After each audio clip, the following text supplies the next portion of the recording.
Chapter 8 is called A Talk at Home. On Sunday morning, Mr. and Mrs. Arable and Fern were sitting at breakfast in the kitchen. Avery had finished and was upstairs looking for his slingshot.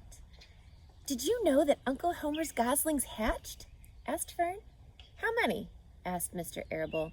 "7," replied Fern. "There were 8 eggs, but one didn't hatch, and the goose told Templeton she didn't want it anymore, so he took it away." "The goose did what?" asked Mrs. Arable, gazing at her daughter with a queer, worried look. Why is Mrs. Arable looking at Fern with a worried look? What did Fern just reveal? That she's able to know what's happening with the animals and hear them. How do you think Mrs. Arable feels about that? "Told Templeton she didn't want the egg anymore," repeated Fern.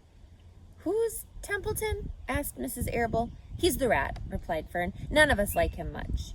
"Who's us?" asked Mr. Arable. "Oh, everybody in the barn cellar. Wilbur and the sheep and the lambs and the goose and the gander and the goslings and Charlotte and me." "Charlotte?" asked Mrs. Arable. "Who's Charlotte?" "She's Wilbur's best friend. She's terribly clever." "What does she look like?" asked Mrs. Arable. "Well, said Fern thoughtfully. "She has 8 legs. All spiders do, I guess." "Charlotte is a spider?" asked Fern's mother. Fern nodded. "A big gray one. She catches flies and sucks their blood. Wilbur adores her." "Does he really?" said Mrs. Arable rather vaguely. She was staring at Fern with a worried expression on her face. "Oh yes, Wilbur adores Charlotte," said Fern. "Do you know what Charlotte said when the goslings hatched?" "I haven't the faintest idea," said Mr. Arable. "Tell us." "Well, when the first gosling stuck its little head out from under the goose, I was sitting on my stool in the corner, and Charlotte was on her web.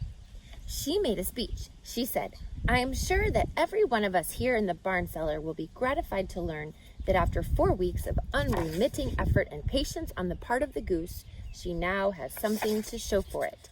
Don't you think that was a pleasant thing for her to say?" "Yes, I do," said Mrs. Arable. "And now, Fern, it's time to get ready for Sunday school. Tell Avery to get ready, and this afternoon you can tell me more about what goes on in Uncle Homer's barn. Aren't you spending quite a lot of time there? You go there almost every afternoon, don't you?" "I like it there," replied Fern. She wiped her mouth and ran upstairs. After she had left the room, Mrs. Arable spoke in a low voice to her husband. "I worry about Fern," she said. "Did you hear the way she rambled on about the animals, pretending they talked?"